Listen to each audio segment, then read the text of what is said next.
Okay, so what I would do is have 5 or 6 newspapers, and I would throw them to different places in the audience. So we would throw one out there, and maybe another one out there. Then we would select a random audience member to choose someone with a newspaper. In fact, in this instance, we have, Peter Nardi's got a newspaper. Somebody will select Peter, so Peter stands up, and I say, Peter, what newspaper have you got?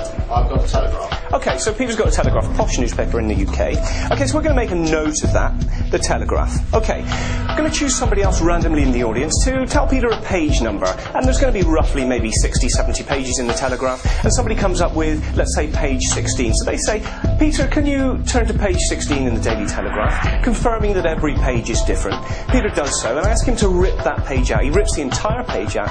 Now I ask him to rip that page in half, and in half again, then in half again. So he's ended up with a 6-7-inch square of newspaper. Then I ask him to find a word on that newspaper, either side, and he looks, and on page 16 he finds the word, Peter? Treatment. Treatment, okay. So we'll make a note of that. Alright, thank you, Peter. Then I say to the audience, give Peter a massive round of applause, because he's going to come up to the front. Peter makes his way to the front of the stage. Come on up, Peter. Hello, sir. Hi. Thank you for coming up. In all this time, there's been an envelope sat in full view. Now, you don't have to do it this way. Sometimes I will pass it out to an audience member.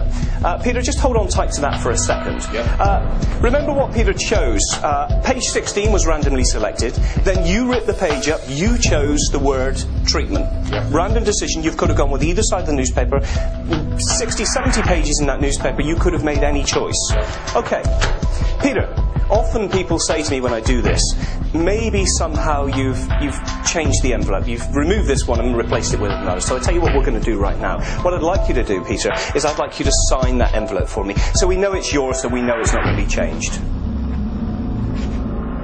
And also, of course, the signature could be worth the money later on.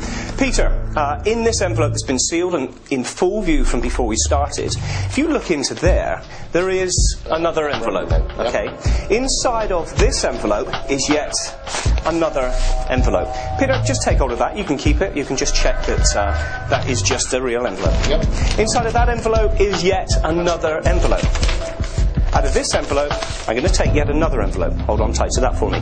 Strange thing about this is on the back of this envelope, taped to it, is yet another envelope. And right on there, taped to the back, envelopes, taped on envelopes, sealed up. I'm going to open this one up. Inside this envelope is yet another. Can you take that envelope out from inside there, Peter? In the envelope that's taped to the back of that envelope, yet another envelope. Could you take that one for me? Okay, and we'll get rid of that. Peter, in the white envelope, I'm going to take out, there's a letter in there. I'm going to read this letter out. That's what it says. We go through life making many random decisions.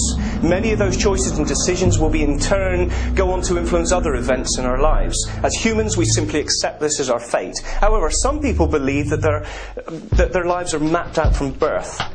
Every choice, every decision, no matter how small, have already been decided long before we even make them.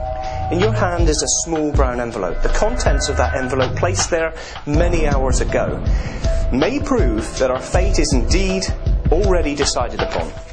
Peter, this envelope has been in full view.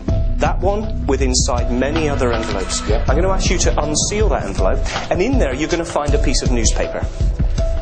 I'd like you to open that piece of newspaper, and on that piece of newspaper you'll find 2 things circled. You'll find that I've circled a page number and that I've circled a word. What page number did I circle, Peter? Page 16. Page 16. What word did I circle? Treatment. Page 16, the word treatment, one word in millions.